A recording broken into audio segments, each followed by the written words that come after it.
Hey, everybody, it is Tim Gillette, and we are back here with another Tim Gillette show. I know the show's named after me, but I'm telling you, this show is not about me. It's about the coolest people on the planet.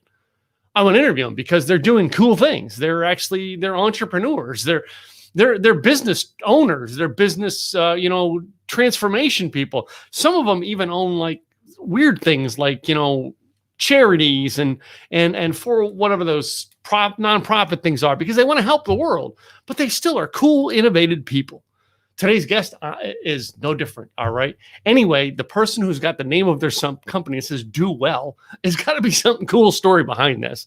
I don't even know the story. I'm going to find out just like you live on air. So let me bring up Valerie here today. We're going to have a nice little conversation with her and see what's up. Hey, Valerie, how are you? Pretty good. Hi, Tim. Hey. So where are you calling in from, Valerie? I don't even know where you live. I'm in Kingston, Canada. Yeah, I'm getting a lot of Canadians all of a sudden. I mean, a lot of them Canadians want to come down here to Texas all of a sudden. That's because of the nice temperature. So, I mean, it's so good to find people, though, who are doing things. And now with our show, we're able to connect with people in Canada. I've had, New Zealand, Australia, Italy on the podcast. And it blows my mind that people are going, well, yeah, Tim, I know you got an American audience, but I want to reach out to them. I do. So, yeah, I do, because my audience is worldwide. Oh, your audience is worldwide. What are some far-reaching countries, Valerie, that you're getting to through this pandemic and everything? India. New Zealand, wow. Australia, Netherlands. So, yes, some in Africa also. Yeah. All right. So I got to ask this because I've had some meetings to where basically they've had to really work their schedule in because, it's the middle of the night over there, and they want to have a meeting with me. And okay, this is your office hours. I get it. I'll get up in the middle of the night to meet with you. How many of them have happened to you where it's like, yeah, I really want to meet with you, Valerie. So I'll get up at 2 a.m. to do it. Oh, that's not too bad. So what we did is we did it either at the end of my day, so the beginning of their day, or the opposite. So around 7 or 6, depending of which, AM or PM. Now, I mean, one of my jobs I had early on in my working career, it would have been like the 1980s, like my second full-time job. I worked for an Italian company. All right. And literally we were in Pennsylvania and our main offices were Milan, Italy. And I remember making a phone call over to the head corporation to get some parts or something I needed. And I can't remember what it was.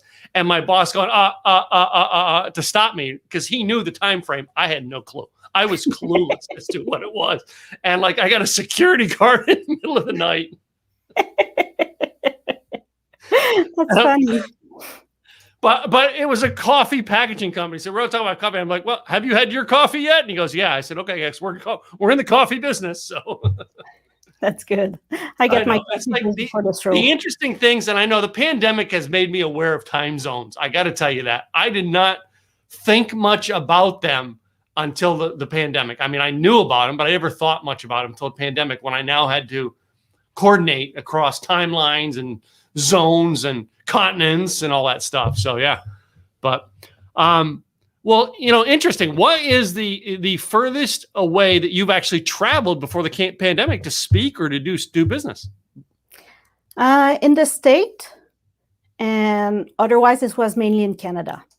I traveled a couple times in the state. Yeah. Okay. What states have you come to down here? Maryland, New York, mainly those two. For work. I visit others for pleasure, but that's different. Well, I was going to say, don't visit those two for pleasure, all right?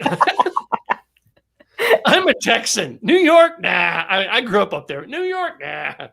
So, and one of my best friends is from Long Island, and his parents are here in town this week, and I mean, sitting to visit with them, and his parents are still live in Long Island, still. Their childhood home, his childhood home, they still live in it. And I still always pick on her because I grew up across the river, in the Pennsylvania. So I always pick on her and I go, yeah, but real people moved to Texas. They got out of the Northeast. Yeah. So, I mean, and what part of Canada are you in, and which time zone? It's in Ontario. That's our province. Okay. And it's EST time zone. Oh, okay. Yeah. The same as New York. Yeah. You're not that far. I was like, so like I grew up the Pocono Mountains of Pennsylvania. All right. And my grandfather had a cabin up in Canada. I want to say it was in Quebec. I was there as a kid. The last time I ever visited was 1978. My brother was there through the 80s and 90s, but I haven't been there since the 70s. And I know my uncle has since sold it. So, but like, that's my only visit out of the country. Okay. We came from Quebec province, so that's good. Okay. Yeah.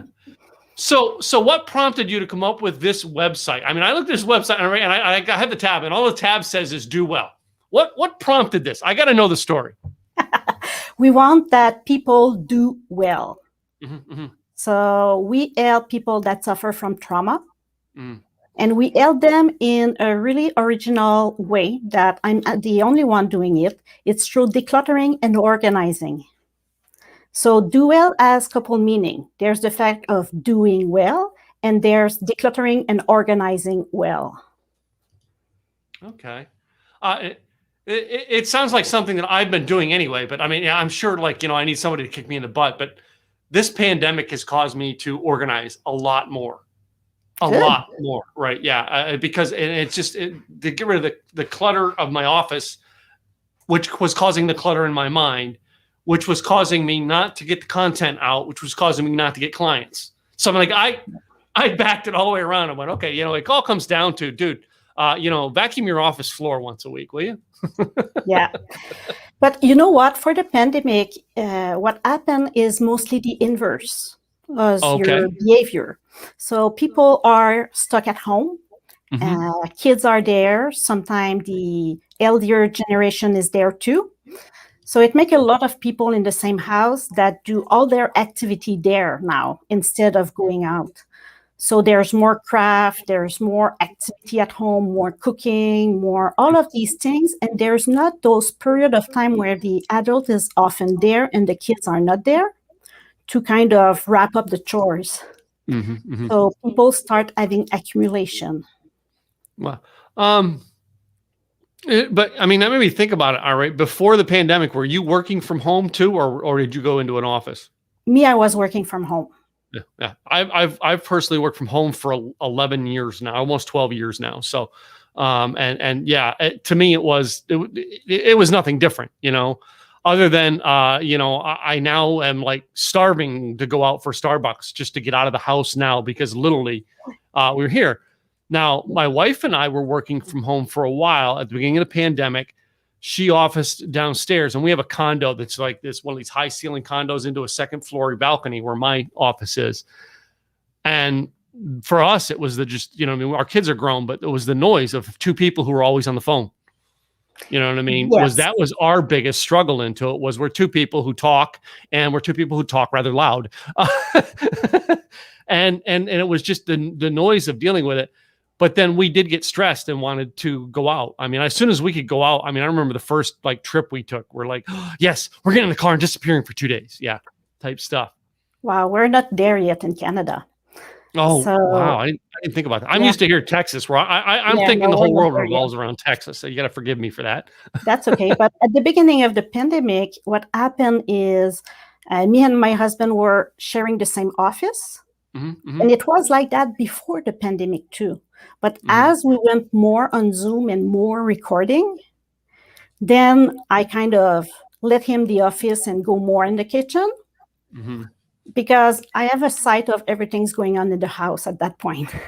I'm coming in the office when it's time to record, but otherwise I utilize the main level, and I'm near to the patio door, so that's great. Yeah. Now my wife has gone back into the office, and for months, and then she switched jobs throughout the pandemic too, and went into and started with a new company. But both of us traveled before the pandemic a lot. Like, I was traveling to speak, she was traveling to open new stores, all right, and make sales calls. Were you guys ever doing any traveling that that was heavy as part of your regular schedule, or was, you 90% home, or what was the percentage home versus out? 90% home. Yeah. In the last, I'll say 2 years. Okay. Wow. The years before the pandemic is the moment where my husband get out of the military. Mm-hmm, mm-hmm. So he been home since then, working with me on the business.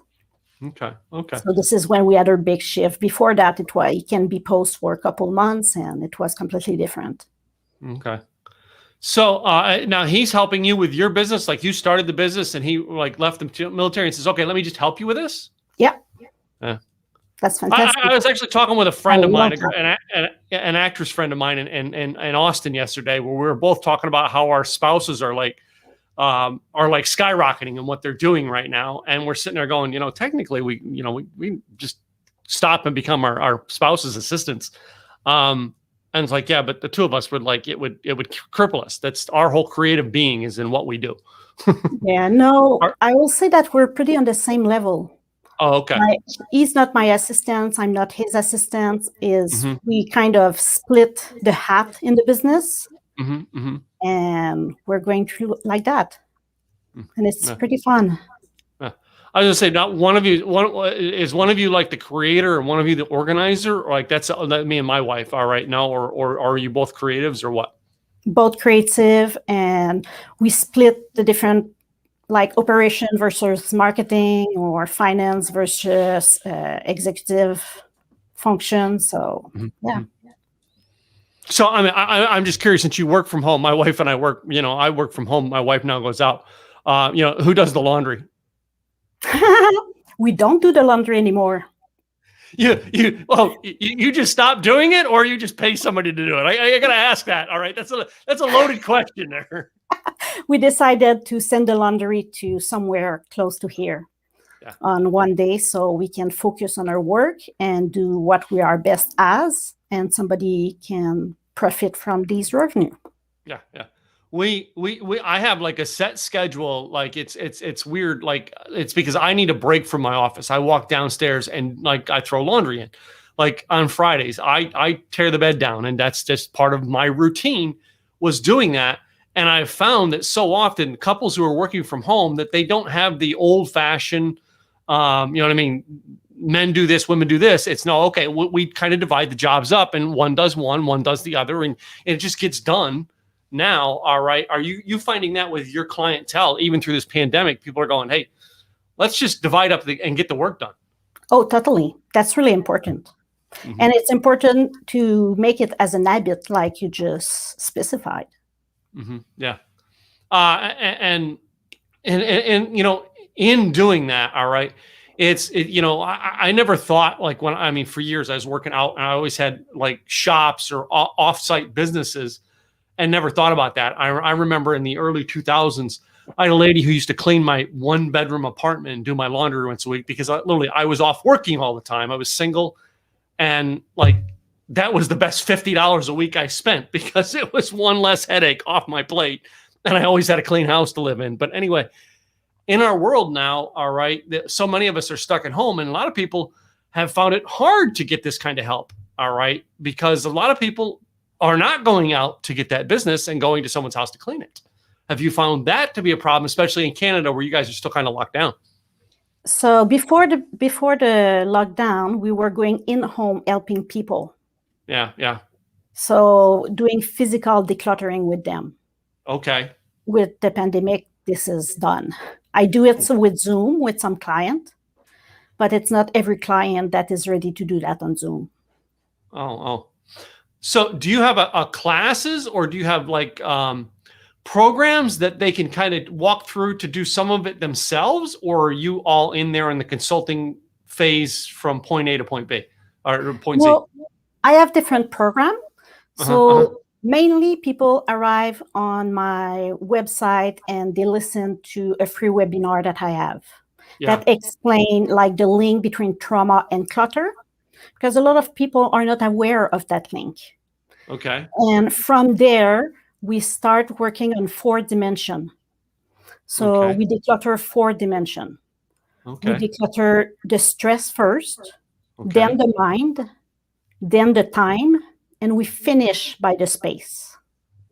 Wow. So everybody start by decluttering the stress. And that is really, really fundamental.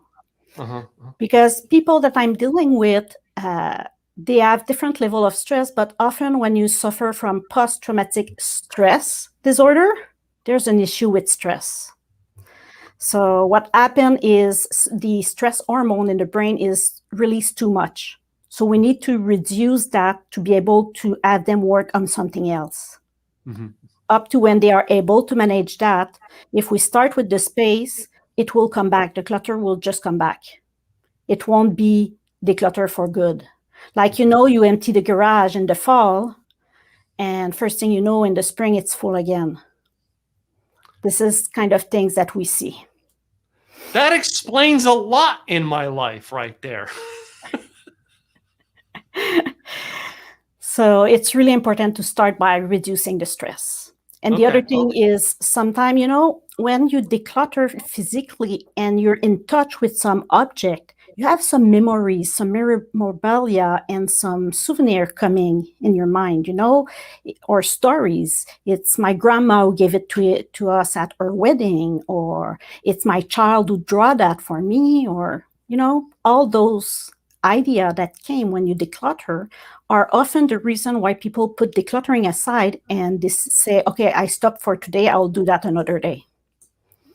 But if they're able to deal with the stress before that, they won't have a flashback, for example. Oh, well, I find it's like there's stuff that we've kept in our house. I have a car here because it was my dad's, and I got it for my dad. All right, but I have it in my office because it was my dad's. My dad had a bunch of other stuff, but I refused to give away. I got rid of all the other ones because it didn't matter to me, because that one mattered to me and Dad. So I kept it. Yeah. All right. But there was things that I had in, like, when I look at my paperwork, I don't want to show you what's on camera over here of paperwork. All right. That I was hiring a girl before the pandemic to try to organize it all for me. And due to the pandemic, she couldn't come over it once a week to help get it down. So it has grown again. Yeah. I hear but you. That's where I probably see that idea, but that's related to my business. All right. That's organization related to business. And it's just not organized in files. It's sitting in stacks and envelopes on top of a desk. Yeah. It's like the mail, it's often stacked on the countertop in the kitchen with the publicity that we receive and all of that, So I got to tell you this with mail. All right. This is something my coach has me doing. All right. You ever notice in the mail that some of these things that come to you have a self-addressed stamped envelope? All right. Already prepaid. No postage necessary if mailed in the United States. You've heard of those, right? Yep. Oh my God. You collect them. No. I have a stack here. When it gets to be so many, I have this letter that I print out. I put the letter into it and drop them all in the mailbox. It's a marketing letter that I send, and it's postage paid. So, like, some guys at like a credit card factory or a credit card opening up all these applications, he opens up and like this is, do you hate your job? Maybe you should have an online. That's a good tip. My coach taught me that one, and I've been doing it for a while because they just stopped coming. And he said, maybe if we keep doing it, they'll realize to stop sending us junk mail. So anyway, I know people who do everything they can to get even with them, and I'm like, I'm not going to get even with them. I'm just going to market to them. They gave me the tools to market to them. All I have to do is print out a letter and send it back to them. But like the mail in the kitchen, like I bring it in, and if it's stuff that's not related to me or it's not one of them, I leave it on the counter, and it could be weeks before my wife will open it. Everything in our world is like our bills are automated. Our bills are coming with our bank account. All right. We just tie it together. We don't have to open a bill anymore. You know what I mean? Yeah, because they're organized. But there's still a lot of people that are refusing to be online with their bill. Yeah. And those bills are piling up on their countertop. Yeah. Do you know that there's approximately $30 per month that people pay in late bills fees? Really? In the US, that's the average $30 per month minimum. I never really stopped and thought about that. I mean, I remember paying those late fees when I was broke and couldn't afford to pay the bill. So I mailed the check to the wrong people. Then they'd all mail them back, and I'd have to mail them back out. And by then, I had the money in the bank account to cover the bill. Yeah. None of you can relate to that. Yeah. How many of your people, though, the people you're helping, are in that shoes? All right. Well, they're behind, so let me just delay this because I don't have any money to pay it. Yeah. Unfortunately, there's a lot. Yeah. Are they coming to you, all right, and are you finding that there's something down the line like stress related they've got to fix first to get this problem fixed? Yes. Yeah, it's Please always enlighten me. start with Please stress. enlighten me on it because I want to know. It's always start with stress, because when you're too stressed, your brain do not receive the right amount of oxygen. Mm. So that's the way when we are on flight or fight response, our brain doesn't think anymore. It's what we call a reptilian brain that is thinking. So the part of our brain where we take decision and when we plan things are just not working. So that's why we always need to reduce the level of stress, then empower the decision taking. Wow. That I'm sorry. When we get back to stress like this now, I mean, we've circled back around to it twice. All right. And I just, that sounds like a very important part to getting people to go into fixing some of these problems. Yes, So, it is. Valerie, I want to turn a different angle here at this and come at it. What caused you guys to get involved with this? Was there stress in your lives, or was there something in your lives to go, hey, I need to fix this for us before and that made you go out and fix it for the world? Yes, totally. Oh. So unfortunately, when I grew up, I was child abused. Oh. And I realized it, I was approximately the age of 11 when I realized that it was not right. Mm-hmm. Mm-hmm. And by the time I get out of it, I was young adult. So from there, I could start my journey to heal. But the doctor were recommending me things, but nothing was working. This therapy, this other kind of therapy, this medication, EMDR, whatever the tools, it was touching one point, but it was never bringing me up to the end of say, okay, I'm done with my trauma. So what happened once is my mom came home and she told me, Val, are you looking for an army? And I was wondering what she was saying, because my husband was doing his training as military officer at that time. Mm-hmm. Mm-hmm. But when she left, I opened the pantry and I had like 50 pounds of pasta, 20 cans of peaches, and maybe 20 pounds of flowers. Mm. And I look around and my kids has more toys than a daycare. Wow. So I was not diagnosed as a hoarder, because this is a diagnosis. Yeah. And we were able to circulate in my house. And it's just that all my cupboards and my closet and my storage room were so well packed that you cannot add an eraser in it. Wow. So I had a lot of stuff. And when my husband came back that night, he told me, you know, honey, I will be paused for a couple months and then we need to move. So the movers came and say, you know what? We cannot move all that stuff. It's too much. Mm. So I was faced to decluttering at that point in my life. Mm-hmm. But that was a blessing. Because when I started that decluttering process, I was able to get in touch with my emotion.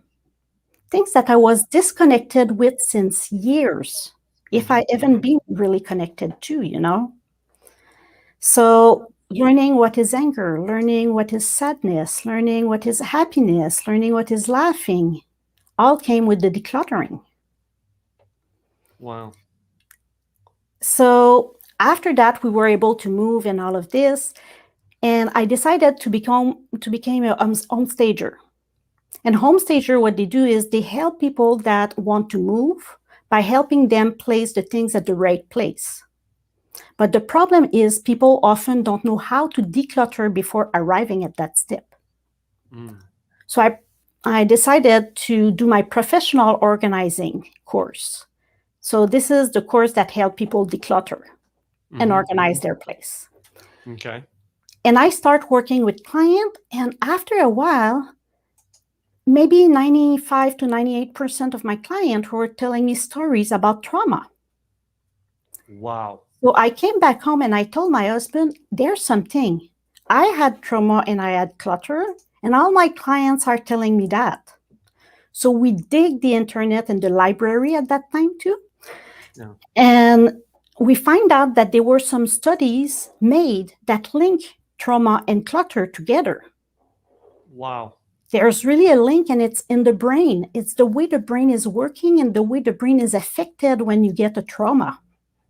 So it's not the fault of the person having the trauma if clutter accumulate. Okay. It's not because they're lazy. It's not because they're too tired. It's just the brain function differently. So it's more difficult to get up and put something in the garbage. And it's more difficult when you enter home with shopping bags to put the item away instead of letting the bags in the entrance.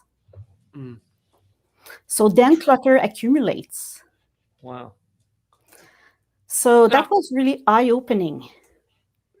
And this is the day I said, me and my husband, he was military at that time, we say we want to help people that suffer with trauma. We want to help them recover faster than I did. That is a phenomenal story. I mean, like that's like a huge eye opener to go, okay, not only did I find my niche, all right, but I healed myself in finding my niche, and now I can help others heal, which is my new niche. Yeah. And you know, I'm not approaching it with a therapy perspective. I'm not approaching it with a doctor perspective. It's really a unique approach that worked for me. And the way the brain is working, it worked with all my clients pretty well. Wow. So I take it then that most of the people who come to you are attracted to this very same thing. Like, I mean, this is the problem I have, and that's why they find you, as opposed to, hey, I just got clutter. Exactly. Mm-hmm. Yeah. Mm-hmm. So, and we really try to make people know and be aware that when you have trauma, don't be shy of the clutter. There's a reason why it's there. And we can solve your trauma by solving the clutter. Wow. That's huge and impactful. So, you know, I mean, were you in another career or something before this, or was this like just the thing you started doing right out of school? No, I studied in occupational therapy. Okay. So I was working with people with special needs. Mm-hmm, mm-hmm. And we adopted children with special needs and be in foster care family also for special needs kids. Okay. So, yeah. Interesting. I was mom at home during that period of time, and now they are grown up, so I started to work. Okay. You know, when how old were your kids when you were starting this? They were around teenagers. Okay. Around that. That age where they're getting their own clutter in their head. Yeah. No. Well, you know, I find it interesting and everything. And, you know, one of the places I always like to do is when I'm dissecting these stories on my podcast is kind of go back in this and go, all right, now you dealt with trauma as a young child, all right, and had to grow through this. In your home life, all right, did any of your, any other siblings or anybody else in your family deal with trauma as well, the same similar trauma and abuse, or was it just you? That I prefer to not answer because it's not all of my family that want to be on the public place. Okay. So I respect their choice. Okay, cool. But it's something you chose to go heal, and that's the main thing, is that you actually chose to go, okay, this is a problem for me. It may not be my mother, brother, aunt, sister, but it's my problem, and I got to fix my problem, right? Exactly. Okay. Yes. Which takes me to another step that I want to ask is growing up, all right, in the early, the mid 80s, when I was about 21 years old, I had a job that I worked that a boss gave me. He gave me like job advice, which turned out to be life advice for me. And that thing is just run this company, run this job like you own it, which granted me to take ownership of everything I do in my life. Was there someone who gave you maybe a piece of life advice? All right. Maybe it's similar to this because it sounded like you took ownership of your life. All right. You know, it was a piece of advice to do a job, but you turned it into life advice and it's carried you. True. I can say that both my parents gave me a lot of life advice, both of them. And I can thank them for that. Yeah. They really open.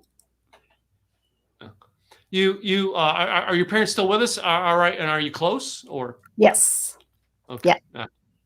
So my mom's close. My dad has passed. My mom's close. She lives in the same community as me. As a matter of fact, she's working in our place today because our air conditioning's out. But yeah, I even though I didn't live close to my parents in most of my adult years, I lived further away. I moved to Texas in my early 30s, away from my parents, but still very, very close to my parents. Even though I didn't call them on the phone every day. Now I talk to mom every day because she lives close. But there's so many things now that I'm glad I got my mom around. That it is, you know what I mean? It makes a close relationship. The other family members, all right, did you guys have like the big family reunions, stuff like that? Like, our family, we had huge family reunion type stuff. Anything like that in your family or no? No, in my family, it was more like wedding, funerals, anniversary, sometime Christmas. But other than that, not huge reunion. Oh, I know some family does, but it was not like that in our family. Okay, cool. And do you, when you're working in your business today and dealing with people's trauma, dealing with people, all right, going through this process, do you still dip back into your life 10, 20, 30 years ago and go, oh my God, that's a trauma piece I still got to work on? Not in that way. I will go in my experience to find the words to be able to have that person in front of me understand what is going on and how to help her or him, but not to put me down in my trauma back. Yeah. So at the beginning, I was having difficulty because I started helping others while I was just finishing healing. So at the beginning, the separation between the two was a bit more hard, but now it's really like I go in my experience, but I'm not down after a call or after a coaching. Yeah. For me, it was Valerie, and helping my clients. For me, it was never, by the time I was working in coaching and consulting, it was never, the stuff from the past was never dragging me down still. However, every now and then I went, well, yeah, that's how I got through that. And then I started applying it to a client type deal. So I was like, that's the tie. I was wondering if you still had it. And till this day, I still tell stories in my speeches based on something I went through in 1979 or something, Yeah. Of course. Yeah. We have tons of stories. We love stories. Yeah. Well, stories, as they say, stories sell, facts only tell, yeah.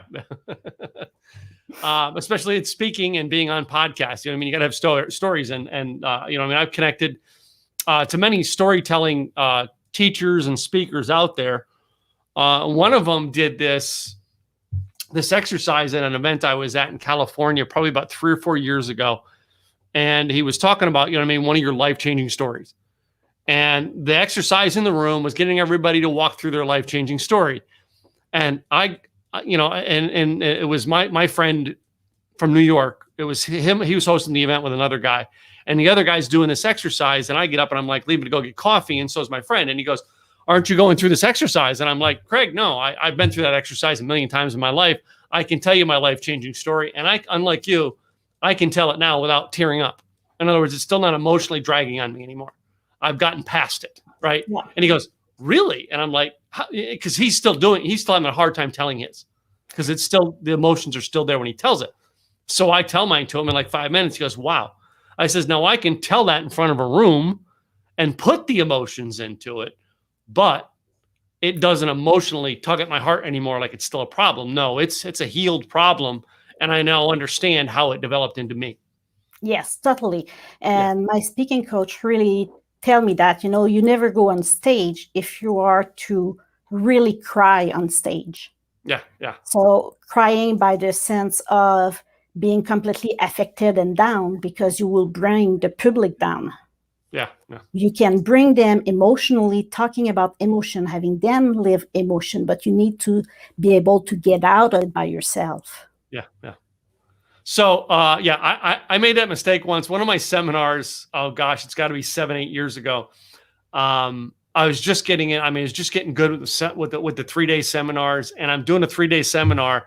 And my daughter always introduced me. All right, she's in her 30s now. She's in her early 20s, and she was always the person I always wanted to teach her to be on stage and stuff. So she would introduce me. And this one conference, she didn't introduce me. There was a stretch of my time, all right, that I was homeless and sleeping on a friend's couch.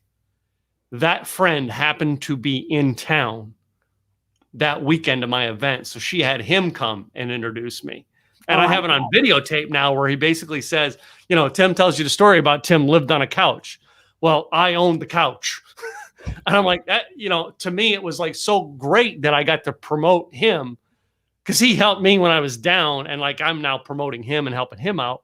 And it was a cool thing. But I was in tears. I was in tears at the beginning of my seminar because here this guy is who literally, when I was down and out, this guy literally took me in and I shared a couch with his dogs. Anyway.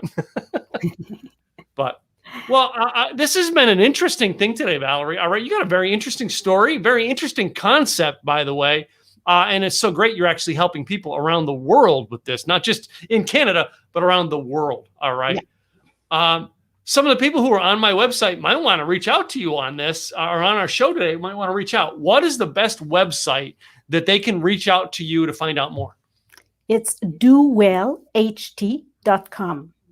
Dowellht.com. Yes.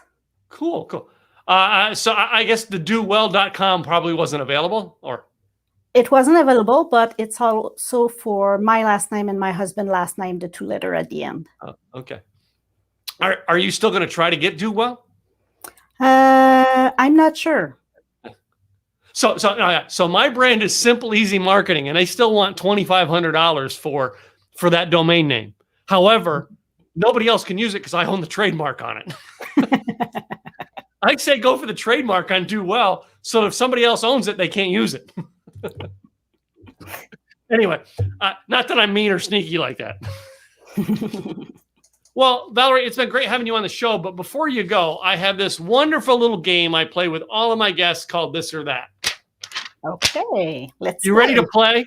Yeah. You knew this was coming, right? So, Valerie, I got 9 questions, 2 choices. You pick one that matters to you. Maybe we'll have a discussion around it. Maybe we won't. Maybe some of these will be like, I don't want to talk about that. But hey, I ask, we have fun. All right. It's a great, fun, uplifting way to end the podcast. So my first question, I ask everyone, Star Wars or Star Trek? Star Wars, definitely. All right. Were you like the first version of Star Wars, or did you get in on the second version of Star Wars? All of them. All of them? All right. Yeah. Curious. All right. How about this? All right. In our world today, of some people are wanting to listen to audio and podcasts, are you an audio or a podcast listener, or do you still like to open a book and read it?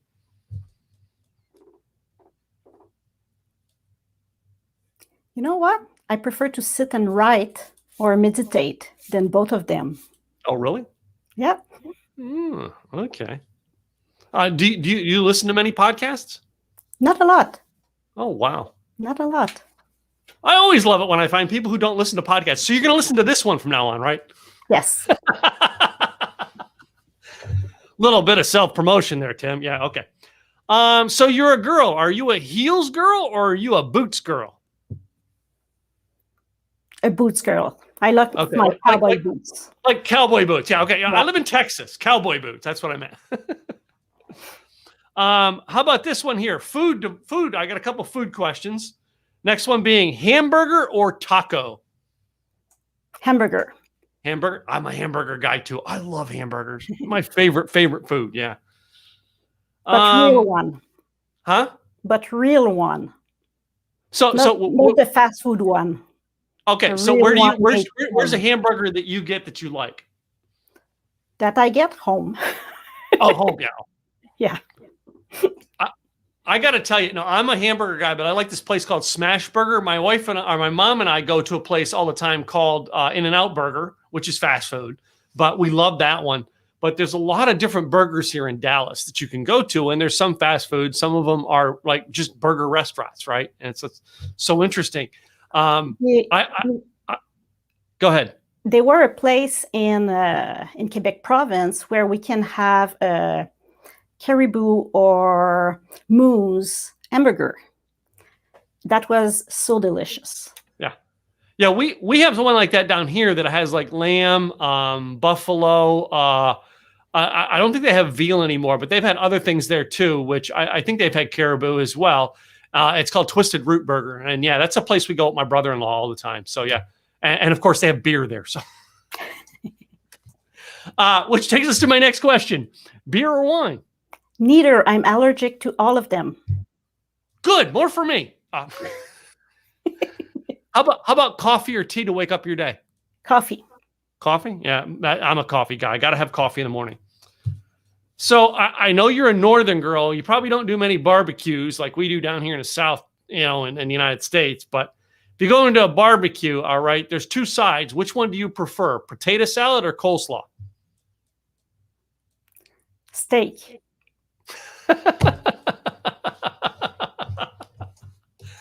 Okay, And we'll move on. we do a lot of barbecue.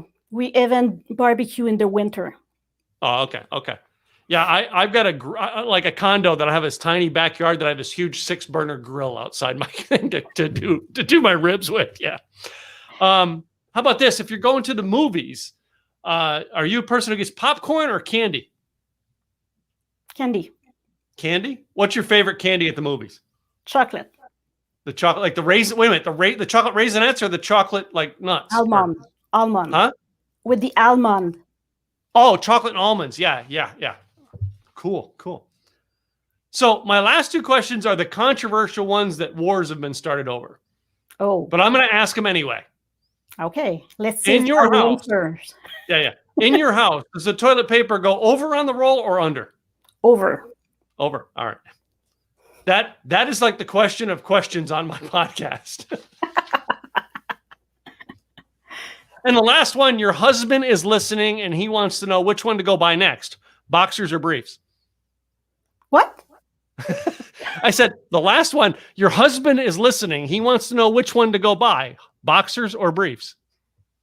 The one he wants. Yeah, but he wants to know which one you prefer. Ah. I prefer with nut.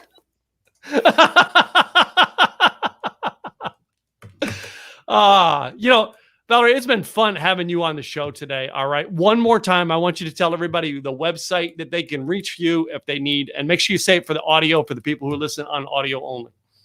DoWellHT.com. DoWellHT.com. Well, Valerie, I thank you so much for spending time out of your day coming here and being with my audience. It's been a privilege. Thank you. Okay.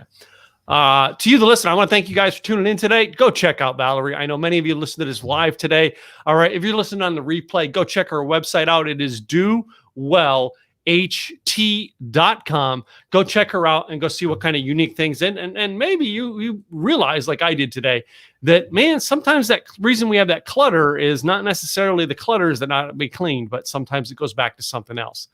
I'm Tim Gillette with the Tim Gillette Show. Do me a favor and subscribe to our YouTube channel as well as where you get your podcasts. I will be back real soon with another great guest. All right. Another coolest person on the planet. In the meantime, guys, have a great day.